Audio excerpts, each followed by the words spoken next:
할렐루야.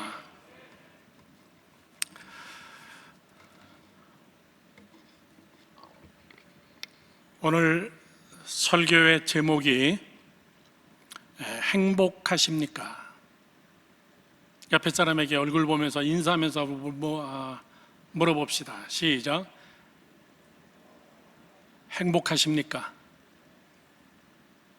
우리 영상을 통하여 예배드리는 분도 옆에 계시는 분들에게 우리 한번 눈으로 인사하면서 한 번 더 물어보겠습니다. 시작. 행복하십니까? 좌우 뒤에 분들에게 행복하십니까? 자, 저를 보시죠, 여러분. 행복하십니까? 라고 질문했으면 대답이 나와야 됩니다. Yes or no. 그러면 yes 그러면은 그 행복하다는 것을 어떻게 증명하겠습니까? 행복을 수치로 이야기하면은 몇 점 정도 되겠습니까? 100점 만점에 몇 점 정도 행복하다고 생각하십니까? 오늘 예배 마치고 우리가 목장 모임을 한다면 그렇게 한번 묻고 싶습니다. 여러분 행복하십니까? 이 질문이 여러분 왜 중요하냐면 이 땅에 사는 동안 행복이 삶의 기준이 되기 때문에 그렇습니다. 다 우리 행복하기 원합니다. 하나님도 우리가 행복하게 살기를 원합니다. 행복하지 못하면 여러분 다 소용없어요. 난 많이 가졌는데 행복하지 못한 사람 많이 봤습니다. 어마어마하게 큰 집에서 신방 갔다가 화장실 갔다가 길을 잃어버릴 정도로 뉴욕에서 너무나 큰 집이에요. 신방 마치고 예배하는데 완전 불행 그 자체입니다. 많습니다, 우리 주변에. 돈 많은데 행복하지 못한 사람, 반면에 정말 가난한데 엄청나게 행복하게 사는 부부들 봤습니다. 명예와 지위가 상당한 레벨인데 사회의 리더자급인데 난 불행한 사람 많이 봤습니다. 그리고 그들은 그 불행을 못 이겨내서 그냥 스스로 목숨 끊는 사람도 많이 봅니다. 건강한데 행복하지 못한 사람, 질병 가운데 있는데도 상당히 행복한 사람도 우리 많이 봅니다. 더 행복하기 위해서 내가 정말 사랑하는 사람과 결혼했는데 그게 행복이 아니라 지옥이 돼버리는 사람도 많이 봤습니다. 여러분, 전도서 기자는 그래서 이렇게 얘기합니다. 내가 모든 것을 다 경험해 봤는데 그거 다 헛되도다 그 얘기예요. 그거 다 아니다는 거예요. 자, 저는 통계를 굉장히 좋아합니다. 통계는 정확한 숫자입니다. 행복이라는 이 단어를 미국의 맨하탄에 있는 유엔의 경제사회이사회에서 1년에 한 번씩 행복의 기준을 300가지를 만들어서 시시하게 아무렇게나 합니다. 석박사들의 아주 똑똑한 사람들이 300개 내지 400개의 질문을 100개 나라에 던져서 그리고선 행복 지수대로 점수를 매겨서 순서를 정해놓은 겁니다. 1년에 한 번씩 그 통계가 나옵니다. 2020년도를 근거로 올해 발표한 전 세계 행복 지수 1위부터 10위까지는 이렇습니다. 잘 그 나라를 생각하면서 공통점이 뭔가 보십시오. 1위 핀란드입니다. 2위 덴마크, 3위 스위스, 4위 아이슬란드, 5위 노르웨이, 6위 네덜란드, 7위 스웨덴, 8위 뉴질랜드, 9위 오스트리아, 10위 룩셈부르크. 어디에 몰려 있습니까? 유럽의 북쪽에 다 모여 있는 정말 달력에서 보는 그런 나라들입니다. 자, 그러면 한국을 물어보겠습니다. 한국은 100개 나라 중에 몇 위일까? 중간 이상은 될까? 그래도 대한민국이 G7에 들어가는 나라인데, G20 대통령들 모여서 회의할 때 당당하게 참석하는 나라인데, 대한민국은 행복지수가 전문가들이 조사한 거에 의하면 한국은 몇인가? 놀라지 마십시오. 완전 낙제 점수입니다. 64위입니다. 공동 64위가 있는데 그 나라는 아이러니하게 우리나라 옆에 있는 일본 나라입니다.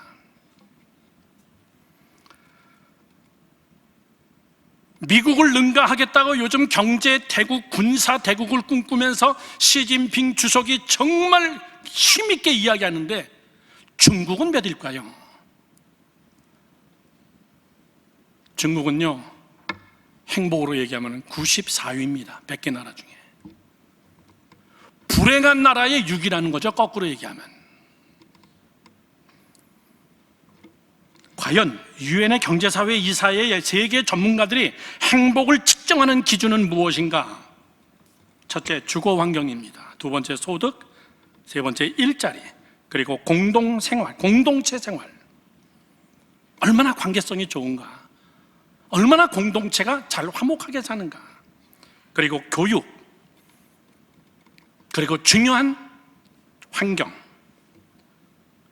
더 중요한 깨끗한 정치와 국민의 참여. 그리고 건강. 이 건강은 육신의 건강, 그 다음에 생각의 건강, 이런 것들을 이야기하는 겁니다. 그리고 삶의 만족도. 그리고 무시할 수 없는 치안. 그 다음에 일의 삶의 균형. 이렇게 11개 항목을 다시 한 항목당 30가지씩 해서 약 300개 정도를 조사한 겁니다. 이건 매년 하고 있는 겁니다.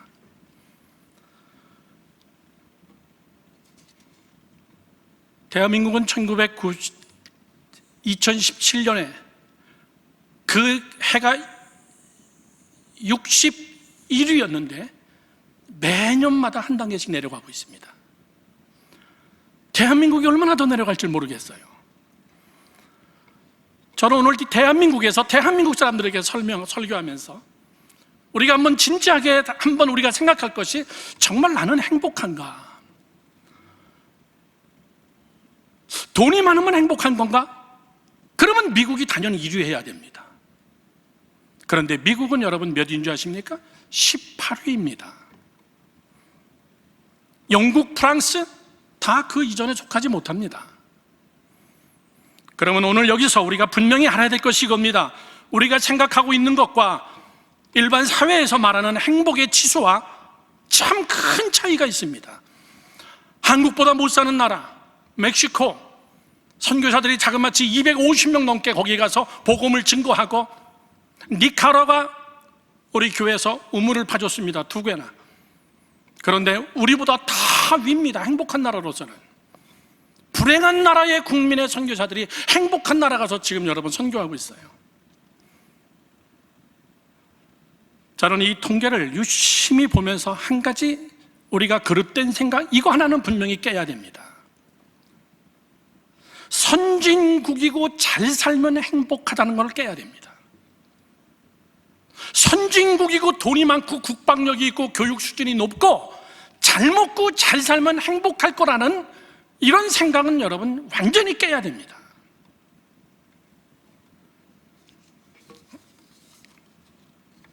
즉 이런 얘기죠. 돈과 행복과는 다르다 그 얘기예요.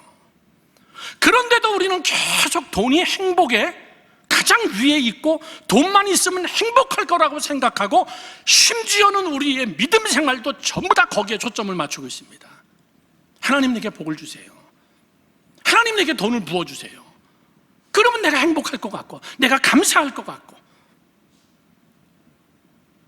그러면 내가 하나님 앞에 더 헌신할 수 있을 것 같고. 그러나 세계 석학 박사들이 얘기한 행복, 진짜 인간의 행복은 그게 아니라는 거예요. 예수 믿지 않는 사람들도 그것이 아니라는 것 스스로 얘기합니다. 여러분, 저는 오늘 여러분들에게 가장 행복한 사람을 소개합니다. 가장 행복한 사람. 그 사람은 오늘 본문에 나오는 사도 바울입니다. 오늘 이 성경 구절을 읽으면 여러분, 존경이 아니라 자신의 고백 속에서 행복이 막 줄줄 넘치고 있어요. 그런데 우리의 상식으로 볼 때 그는 여러분 온몸에 상처 투성이에요.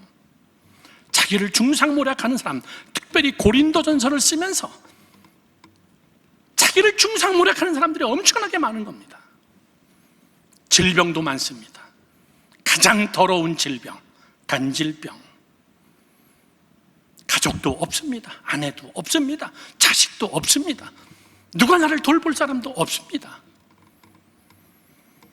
그런데 오늘 본문의 말씀에 사도 바울의 진실된 고백 속에는 나는 진짜 행복합니다, 이렇게 얘기하고 있어요.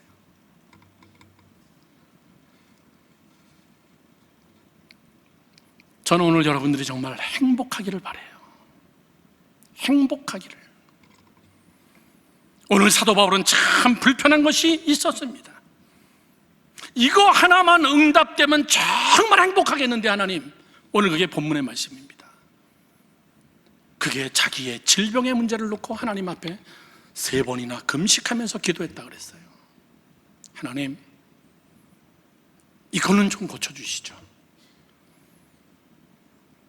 간질발작 여러분 장난이 아닙니다. 저희 학교 후배가 제가 개척할 당시 저희 교회에 등록을 해서 선배님 목회를 같이 함께 돕겠다고. 얼마나 감사해요. 뉴저지주부터 오는데 여러분 엄청나게 먼 거리예요.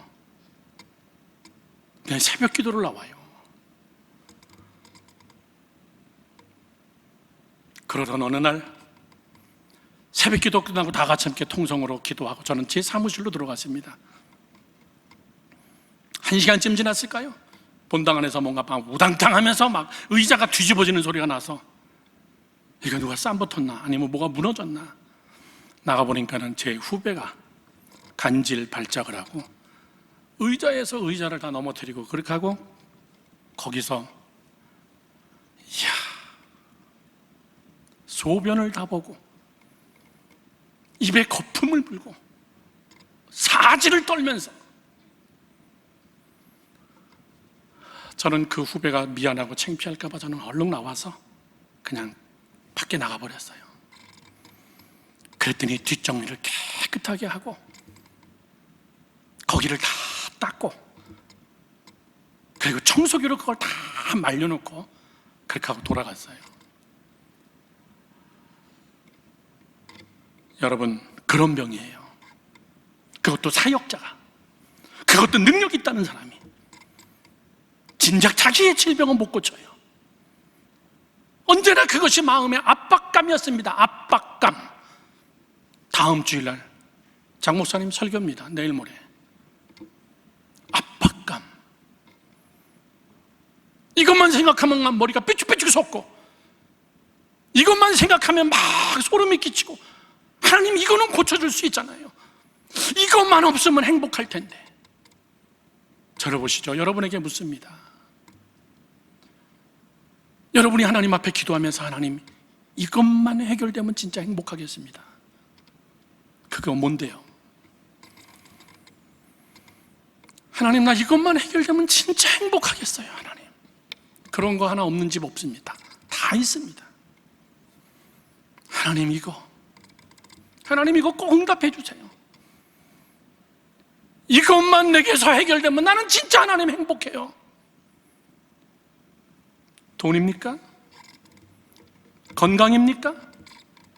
아니면 돈도 건강도 아닌 정말 지긋지긋하게 속삭이는 왼수 같은 무자식이 상팔자라고 자식인 사람도 있습니다. 하나님 이거 하나만 해결되면 진짜 난 행복할 것 같아요. 그런데 하나님이 노 그래요. 그 고백입니다. 너 그것 때문에 너 능력 있는 거야. 너 그것 때문에 내 능력이 내게 너가 더 크게 쓰임받는 거야. 나 그거 응답 안 할 거야. 그냥 그거 안고 가. 그걸 깨달은 순간 바울은 그것 때문에 다시 금식하지 않습니다. 그리고 확실하게 그것이 무응답이 아니라 응답이라는 것을 깨닫고 그때부터 그것 때문에 감사하기 시작한 거예요. 그래, 나는 자랑해도 나 질병 있는 거 자랑하겠다.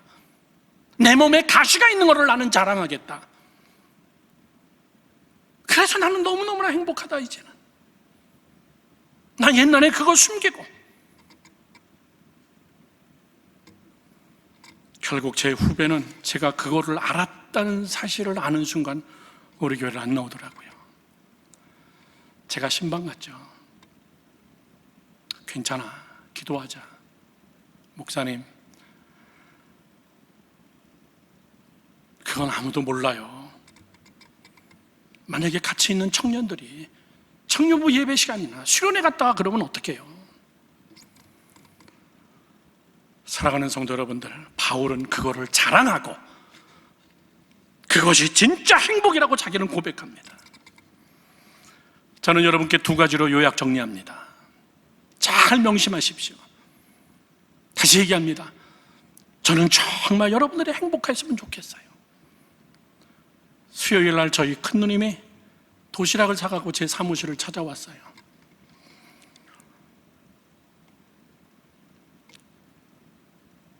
장 목사님 네 분이 안 계셔서 저하고 저희 큰누님하고 둘이서 같이 함께 도시락을 먹으면서 누님이 제게 물어봐요. 사역은 어떠냐? 이번에 보니까 또 아프리카에 교회하고 우물을 한꺼번에 파는데 되겠냐? 에티오피아 학교 프로젝트도 2억이 넘어가는 프로젝트인데 그거 끝나지도 않았는데, 시작도 아직 안 했는데 어쩌자고 이거 또 벌리냐? 난 우리 누님에게 얘기했어요. 누나 나 너무 행복해. 요즘 나 진짜 너무 행복해. 그냥 걱정 안 들어. 아무것도. 내가 살아온 인생 중에서 가장 행복한 것 같아. 이번 주일날 청년들에게 설교할 설교 내용입니다. 제가 가지고 있었던 압박감들이 많이 풀어졌습니다. 담임 목사라는 압박감. 건축을 하고 저도 빚이 억대가 있습니다. 수십억 대가. 그거에 대한 압박감.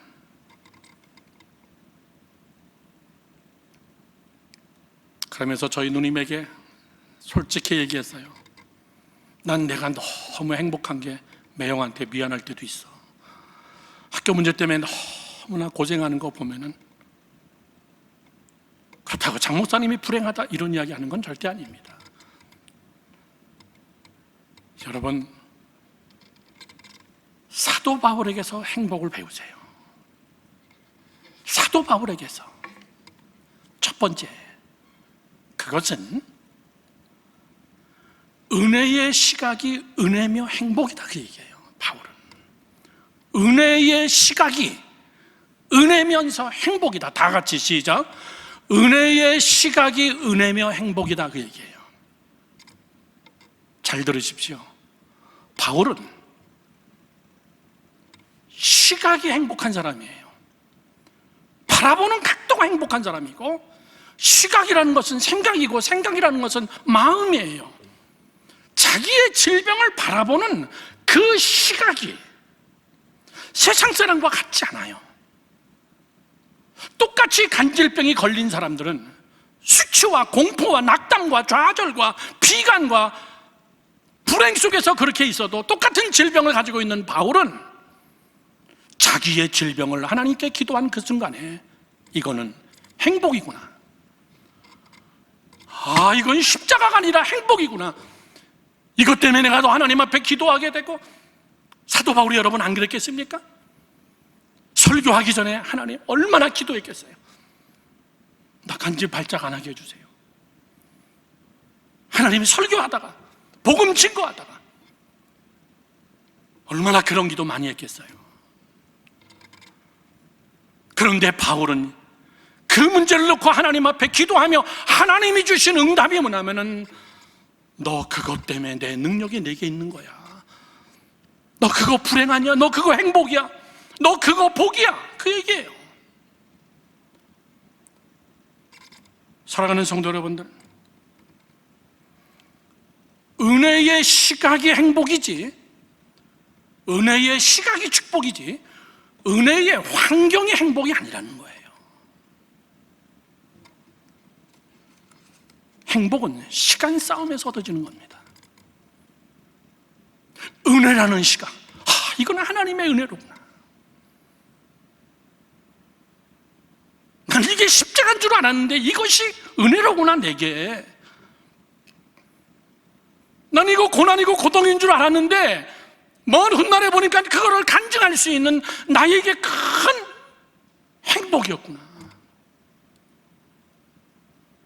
그게 여러분 오늘 바울이 우리에게 이야기해주고 있는 겁니다. 너 돈이 행복이라고 생각하니? 너 건강이 행복이라고 생각하니? 물론 필요해요. 그러나 네가 가지고 있는 지금 내게 기도하는 하나님, 이거 지금 몇 년째 기도하는데 왜 안 들어줍니까? 정말 송구영신 예배 때마다 정말 기도의 제목을 놓고선 1년 동안 기도하는데 하나님 벌써 몇 년째예요. 사도 바울처럼 행복하게 생각하세요. 하나님, 은혜의 시각을 주세요. 이거에 대해서 야고보서는 이렇게 얘기했습니다. 야고보서 1장 2절에서 5절 말씀을 보십시오. 형제들아, 너희가 여러 가지 시험을 당하거든 온전히 기쁘게 여겨라. 시각의 문제입니다. 제가 지난 주일날 청년들에게 설교한 거예요. 지난주 설교 제목이 뭡니까? 바른 생각이에요. 바른 생각은 바른 시각입니다. 믿음의 은혜의 시각입니다. 야고보는 얘기합니다. 너희가 여러 가지 시험을 당하거든 온전히 기쁘게 여겨라. 여기는 겁니다. 그 다음 3절 말씀에 이는 너희 믿음의 시련이 너를 인내를 만들어내는 줄 너 알아라 그 얘기예요. 여겨라, 알아라. 이것을 통해서 이 고난 때문에 내가 인내라는 것이 훈련이 되어지는구나. 그러면 고난이라는 것은 이거는 복이로구나, 고난이라는 것은 이것은 행복이구나. 이렇게 은혜의 시각을 가져라 그 얘기예요. 그리고선 4절에 뭐라 그럽니까? 인내를 온전히 이루라 그 얘기예요. 인내를 이루라. 우리 교회 설교가 계속 연결되어지더라고요. 바른 생각, 그리고 압박감, 이거 어떻게 이겨내야 될 것인가? 사랑하는 성도 여러분들, 은혜의 시각이 없는 사람은 부정과 불평의 시각밖에 없습니다. 모든 것이 힘들다고 하고 모든 것이 안 될 것처럼 보이고 문제없는 가정이 여러분 어디 있어요? 죽을 때까지 우리는 여러분 문제 가지고 가는 거예요.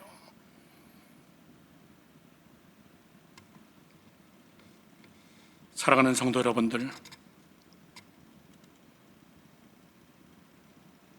간절히 기도했는데 절대 응답되지 않는 것들,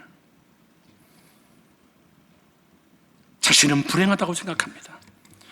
기도 응답에 목숨 걸고 목사님이 하라는 대로 다 했는데 거기에 행복의 비중을 다 두었는데 문제는 까딱도 하지 않습니다. 저를 보시죠. 뭐가 문제일까? 막 헷갈립니다. 믿음의 뿌리가 막 흔들립니다. 내가 잘못 믿은 것인가? 내가 바본가? 내가 아직도 믿음이 적은가? 이것이 아니라 제일 쉽고 제일 쉬운 거, 여러분 시각을 바꾸세요. 은혜의 시각으로. 믿으시면 아멘. 바울처럼 모두 우리는 내 시각입니다. 내가 추구하는 나의 행복, 내 시각, 내 시간, 내 해석, 그게 자기 수준입니다. 자기 수준. 여러분 은혜의 시각을 가지세요. 은혜의 시각.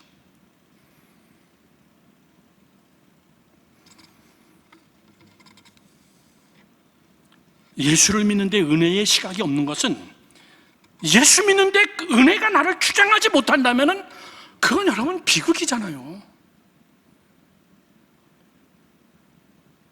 예수를 오래 믿었는데 은혜가 내게 있는 것 같은데 이게 힘이 안 됩니다. 저는 오늘 여러분들이 돈 드는 것도 아니고 시각을 바꾸는 겁니다. 감사하자. 시작. 감사하자. 이루자. 하나님의 뜻을 이루자. 고린도전서 15장 10절 말씀에 바울은 거기서는 이렇게 얘기합니다. 그러나 내가 나의 나 된 것은 하나님의 은혜로 된 것이다. 이것도 여러분 시각이에요. 내게 주신 그의 은혜가 헛되지 아니하여 내가 모든 사도보다 더 많이 수고하였으나 내가 한 것이 아니요 오직 나와 함께 하신 하나님의 은혜로다. 하나님의 은혜로다. 믿으시면 아멘. 나의 나 된 것이 하나님의 은혜로구나. 모든 것이 은혜의 시각이에요. 이 은혜의 시각만 바뀌면 불행한 사람이 한순간에 행복함을 느낍니다. 이 시각만 변하면 내 마음의 주인이 확 바뀌는 겁니다. 출생부터 시작해서 바울이 말하기를 오늘의 이 자리까지 이게 전부 다 하나님의 은혜였구나. 내가 하나님을 택한 것이 아니라 그분이 나를 다메섹에서 오셔서 만나줬구나. 내가 깊이 금식하고 하나님을 만난 것도 아니고 스데반을 때려 죽이러 초대교인들을 잡아 죽이러 가는 그 다메섹에서 그분이 먼저 나를 찾아온 거로구나. 여러분, 주님께서 나를 찾아오셨고 찾아오신 그분이 내가 막 비전과 야망을 꿈꾼 것이 아니라 비전도 내게 주셨구나. 그분이 다 해주신 거로구나. 내가 자랑할 게 어딨냐 그 얘기예요.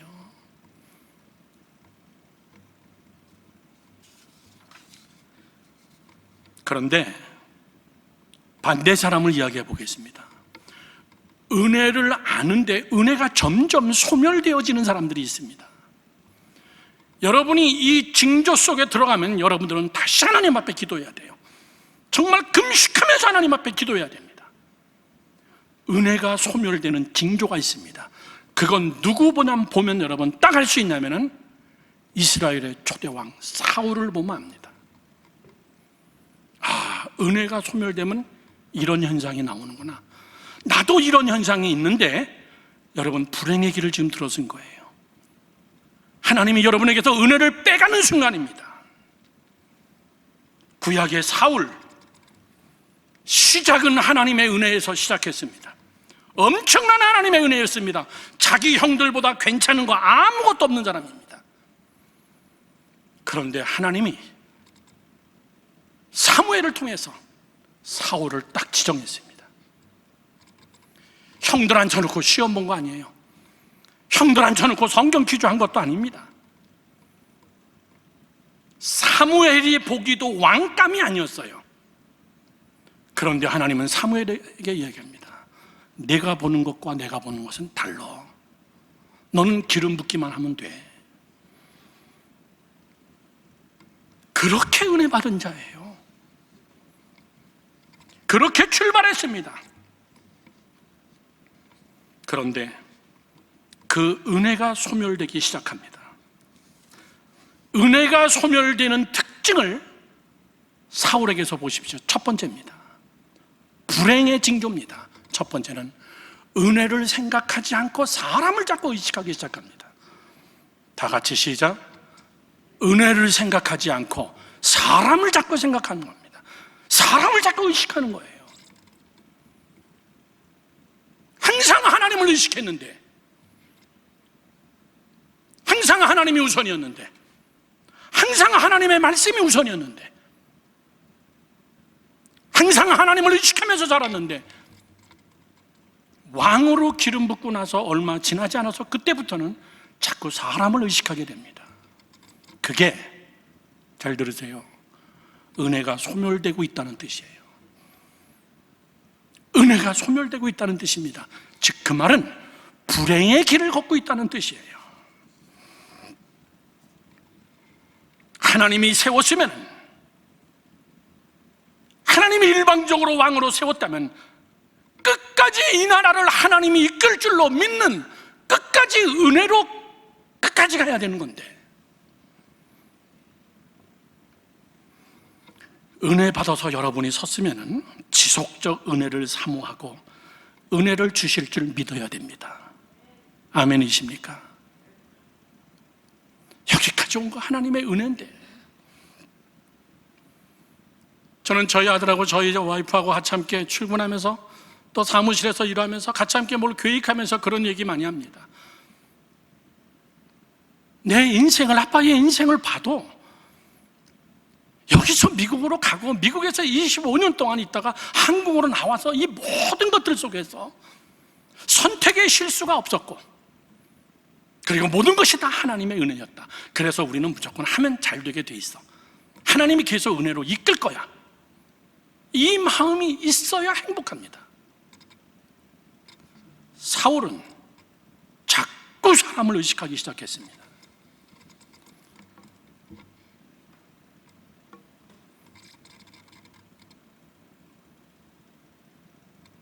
다윗을 의식하기 시작했어요. 기가 막힌 인물이 나오니까 그를 너무나 강하게 의식하여서 그를 죽여버리겠다고 맘먹게 되는 겁니다. 사람에게 집중하다 보니까 저 인간 살려놨다가는 안 되겠다, 제거해야 되겠다. 자꾸 사람을 의식하기 시작합니다. 어떤 일을 또 장해갑니까? 블레셋이 쳐들어왔는데 자기 군인들이 무서워서 도망갈까봐 사람을 의식하고 해서는 안 될 사무엘이 늦게 도착했다고 자기가 제사를 집례해버립니다. 자꾸 사람에게 의식을 줍니다. 자꾸 사람 중심에게 둡니다. 하나님은 그때부터 사무엘에게 이야기합니다. 사무엘아, 가서 다윗 사울 왕에게 이야기해라. 왕의 시대는 끝났습니다. 하나님이 당신의 은혜를 거뒀습니다. 여러분, 다른 거는 몰라도 내 안에서 은혜가 소멸되지 않게 하세요. 자꾸 사람 의식하지 마세요. 열왕기상 16장의 스토리를 보면은 아하스라는 왕이 나옵니다. 하나님의 은혜를 저버리고 우상을 섬겼기 때문에 하나님이 심판합니다. 남유다 이때의 선지자는 이사야였습니다. 든든한 이사야가 옆에 있었어요. 그런데 우상에 섬긴 대가로 하나님께서는 북이스라엘과 그리고 아람의 군대가 연합해가지고 이 남유다를 치러 옵니다. 이건 뭐 세 발의 피죠. 그러면 하나님에게 납작 엎드리고 하나님을 의식하고 선지자 이사야를 찾아서 우리가 어떻게 해야 됩니까?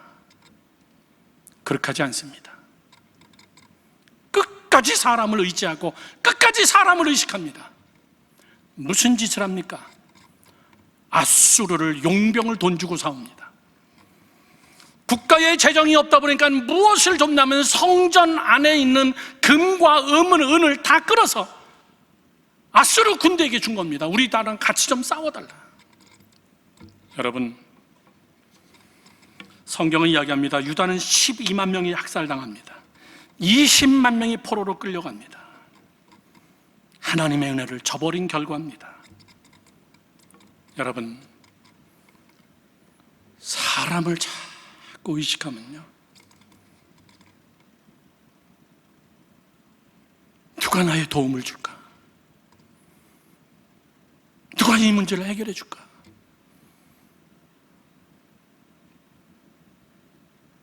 그러다 보니까 하나님의 은혜는 자꾸 없어지는 겁니다.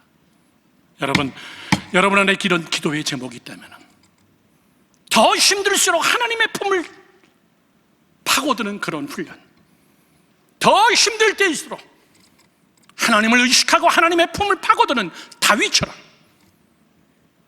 이것이 은혜를 지키는 거예요. 두 번째입니다. 은혜가 소멸되어지는 현상의 두 번째는 자기에게 집중합니다. 자기만의 생각이에요.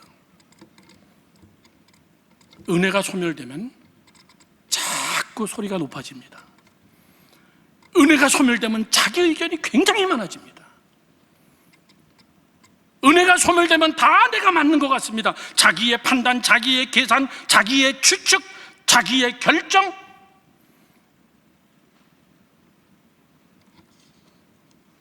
은혜가 있으면 내 소리가 없어져요.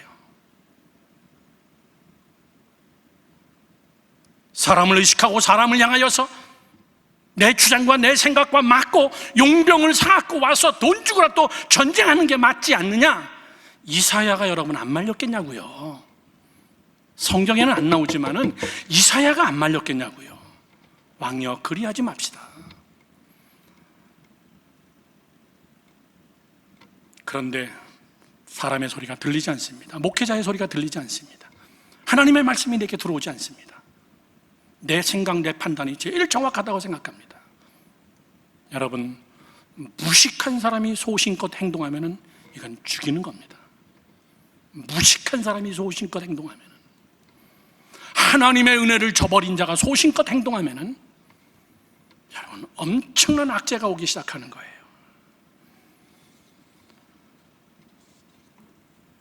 여러분의 생각을 내려놓으세요. 자꾸 은혜를 생각하세요. 자꾸 하나님의 말씀을 생각하세요. 아멘이십니까? 이것이 뭐라고요? 행복을 지키는 길이에요. 그리고 세 번째, 은혜가 소멸되는 사람의 세 번째 특징, 사울의 이야기입니다. 다 하나님을 떠나 너무 오래 혼자 행동합니다. 하나님을 떠나 너무나 오래 혼자 행동합니다.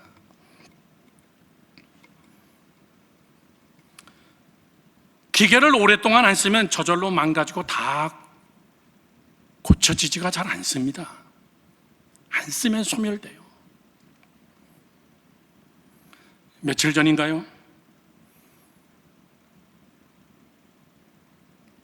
카페 옆에 방이 제 사무실이라서 식당에 들어가서 그랜드 피아노를 열고선 찬송가를 생각나는 대로 치는데 5분도 안 돼서 그만 치자. 손가락이 안 돌아가는 겁니다.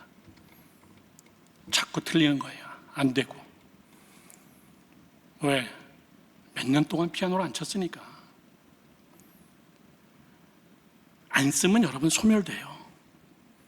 하나님과 여러분의 관계가 너무나 오래되기 시작하면은 은혜는 나도 모르게 슉 빠져나갑니다.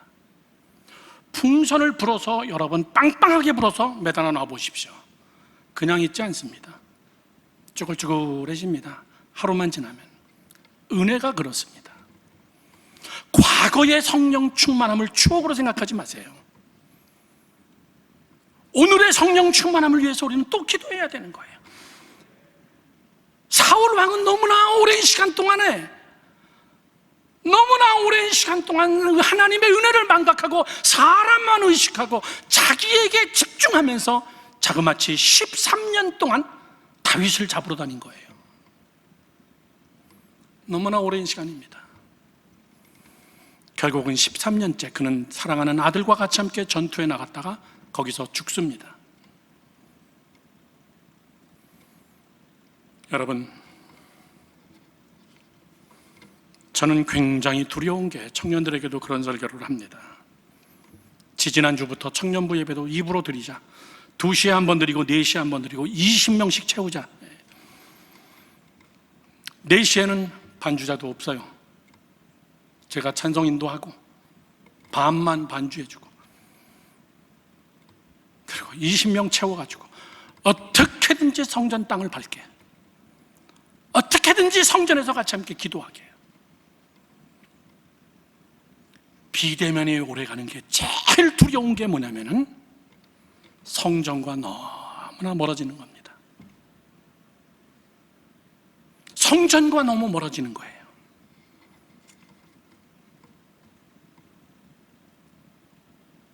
이제는 비대면이 해제돼도 다시 성전을 사모하여서 나오는 자가 과연 몇 %일까? 그게 편해진 겁니다. 그게 쉬워진 겁니다. 자, 성경에서 이런 사건이 있었습니다. 바벨론의 포로로 70년간 포로로 갔다 왔어요. 성전도 없습니다.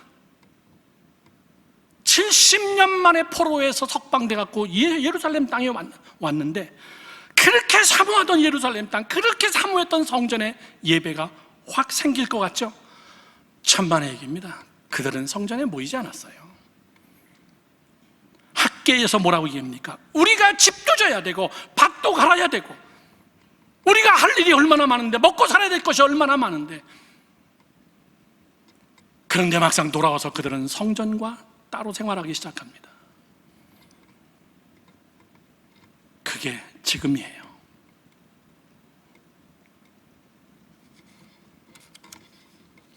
하나님은 포로에서 석방한 그들, 그리고 학계 스가랴 말라기 가서는, 그 짧은 시간이 지나고 나서는 하나님은 이스라엘 백성에서 완전히 손을 떼어버립니다. 말라기 이후에 400년 동안 침묵의 시대가 오면서 하나님은 이스라엘과 관계를 두절해버립니다. 그리고 드디어 마태복음 1장에 스토리가 연결되기 시작합니다. 사랑하는 성도 여러분들, 코로나가 무서운 것이 증상이 무서운 게 아니라 코로나가 진짜 무서운 것이 우리의 예배를 다 무너뜨리고 있는 것을 무섭다는 걸 알아야 돼요. 인간관계를 무너뜨리고 있구나. 여러분은 일주일에 한 번씩 나와서 예배드리는 자였습니까? 이 코로나 때문이라면 여러분 방역수칙을 지키면서 매일같이 교회에 와서 여러분 기도해야 돼요. 성전과 멀어지지 않기 위해서. 매일 우리 새벽기도 있잖아요. 매일 여러분 교회 문 열려 있잖아요.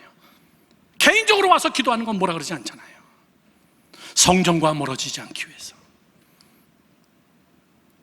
사랑하는 성도 여러분들, 이것이 바울이 행복한 사람이라는 고백의 기본이었어요. 은혜의 시각으로 자기의 모든 것을 은혜로 생각하니까는 이건 정말 다 행복한 거로구나. 두 번째입니다. 바울의 행복론의 두 번째, 내 안에 있는 가시를 은혜로 아는 게 행복이에요. 다 같이 시작. 내 안에 있는 가시를 은혜로 아는 행복. 그렇구나. 이것만 없으면 행복할 텐데, 하나님 이것 때문에 은혜가 안 되는데, 그런데 그것이 행복으로 느껴지는 순간 바울은 차원이 다른 행복 속에 또 들어가는 거예요. 사람은 두 종류가 있습니다. 자기 안에 있는 가시가 바울처럼 은혜인 사람이 있고, 가시가 여전히 죽을 때까지 가시인 사람이 있습니다. 가시 때문에 성숙해지는 사람이 있고, 또 한 사람은 가시 노릇하다 자기도 가시에 찔려서 자기도 죽는 사람 있습니다. 또 한 사람은 가시가 사명인 사람이 있고, 한 사람은 가시가 영원히 가시인 사람이 있습니다. 가시가 축복과 행복인 바울과 같은 사람이 있는가 하면 가시가 저주인 사람이 있습니다. 기도하세요. 여러분 기도하시라고요. 저를 보시죠. 간단하게 심플하게, 하나님 지금 내가 이 가시 이것만 해결되면 진짜 행복할 것 같은데, 하나님 이 가시, 이게 빠질 가시가 아니면 그것 때문에 은혜가 되게 해주세요. 하나님 그것 때문에 은혜가 되게 해주세요. 하나님 응답해 주시면 참 감사하지만 응답이 안 되면 그것 때문에 내게 능력이 되고 가시를 자랑하고 은혜가 되게 해주세요. 하나님, 이것이 행복한 자의 기도입니다. 결론을 맺습니다. 결론적으로 은혜는 왜 필요한가? 그 얘기. 행복한 사람의 외적 증거가 무엇이냐? 그 얘기죠.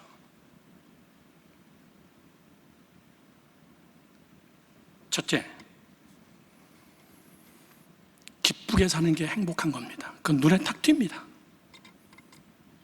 은혜의 사람이에요.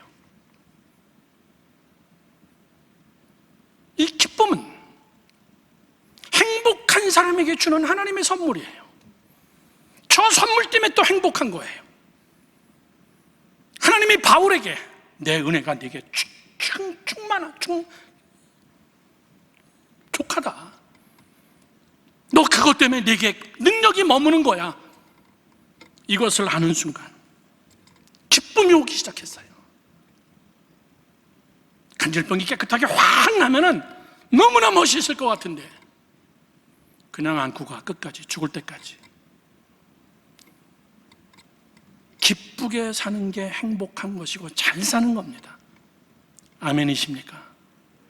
여러분 들어보세요. 기쁘지 않으면 다 가짜예요. 기쁘지 않으면 다 가짜입니다. 기쁘지 않으면 은혜 아니에요. 기쁘지 않으면 그 사람은 행복한 거 아닙니다. 제가 얘기했죠.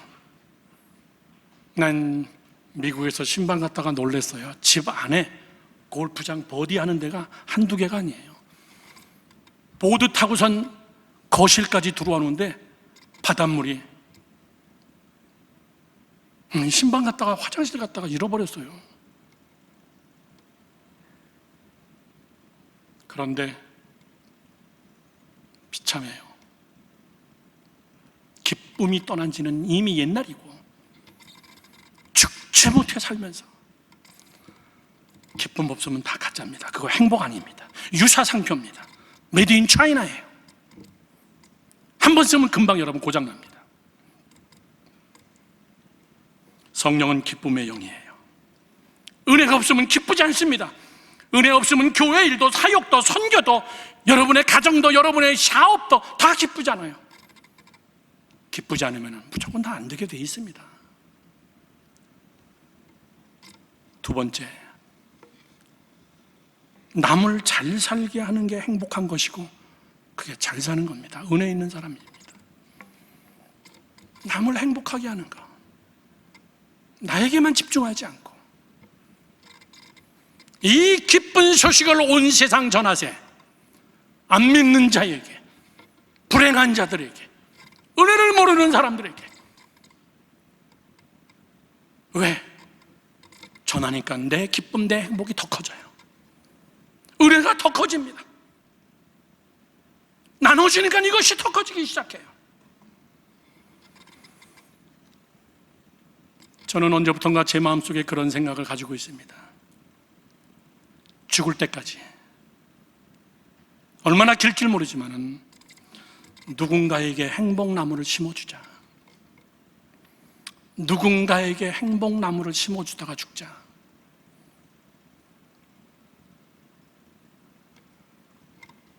남은 제 삶의 제 스스로의 다짐이에요.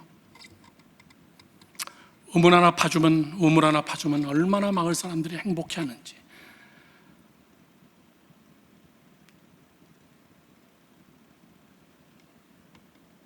잠언 11장 24절에서 25절 말씀에 이렇게 써 있습니다.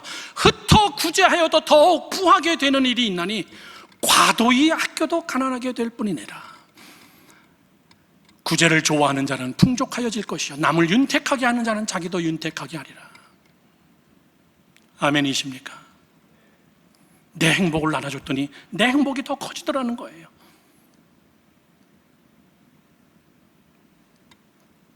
저는 아까도 고백했지만 너무 행복합니다. 너무 감사해요.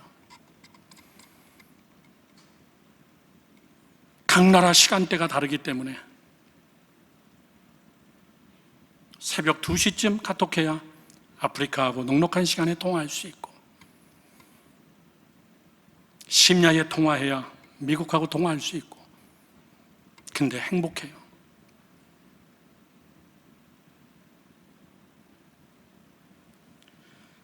제가 여러분들에게 제 블로그로 보내드렸지만 저희 큰누님도 와서 걱정하는 마음으로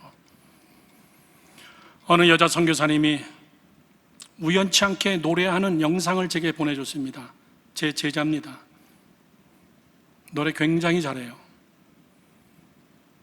정말 아직까지도 녹슬지 않았구나 그 소리가. 그랬더니 저에게 카톡 오기를 목사님 제가 노래했던 이 교회 여기 우물이 필요해요. 우물 좀 파주세요.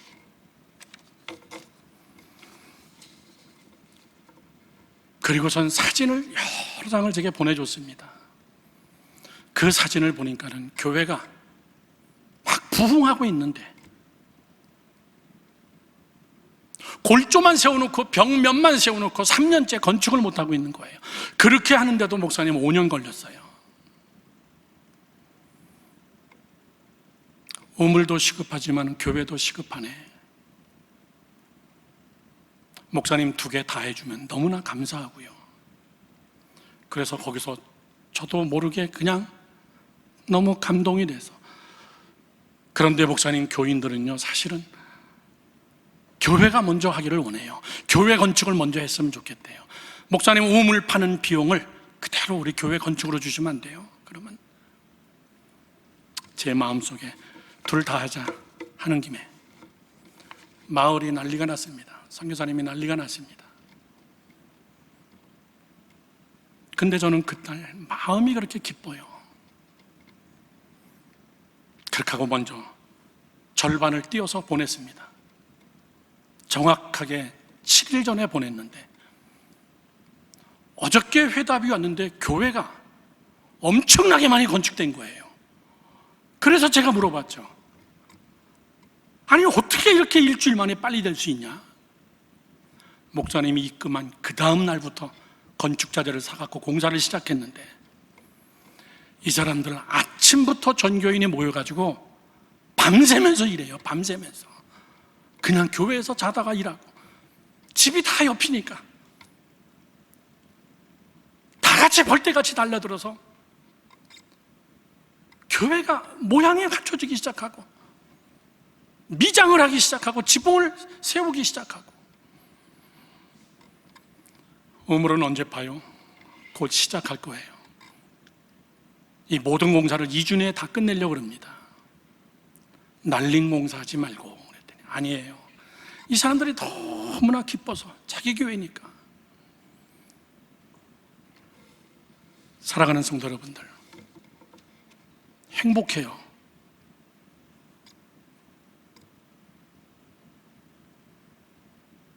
이건 제 자랑도 아닙니다. 그게 뭐 제 교회입니까? 제 별장입니까? 제 집입니까? 제 재산입니까? 그것도 아니잖아요. 그런데 하나님은 그 일을 하세요. 주위 분들은 많이 걱정이 되나 봐요. 저희 누님도. 그런데 어저께 저희 NGO와 저희 선교팀하고 MOU를 맺은 나누리 선교회라는 단체가 있습니다. 그 목사님이 우연찮게 제 힐링보이스에 답이 오면서 같이 함께 대화를 했습니다. 그런데 저에게 이런 답장을 보냈습니다. 목사님, 저는 못해요. 저는 그저 최선을 다하고 나머지는 하나님이 늘 해주셨습니다.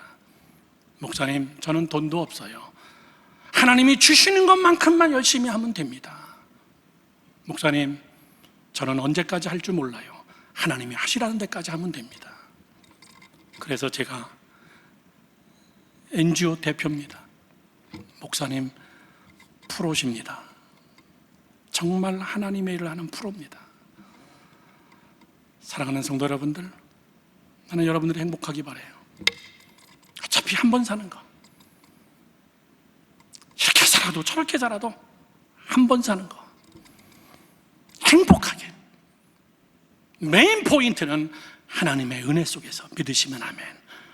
하나님의 은혜 속에서 자녀들 앞에 부끄럽지 않고 신앙생활도 어차피 한 번 하는 거, 정말 멋있게 행복하게 오직 하나님의 은혜 속에서. 저는 이 찬송을 마지막으로 다 같이 함께 부르고 싶습니다. 은혜로다 은혜로다, 하나님의 은혜로다, 그 얘기예요. 우리 이 찬송을 마지막 다 같이 함께 부르면서 준비하신 예물을 하나님 앞에 드리면서 결단의 찬양을 하나님께 드리기를 원합니다.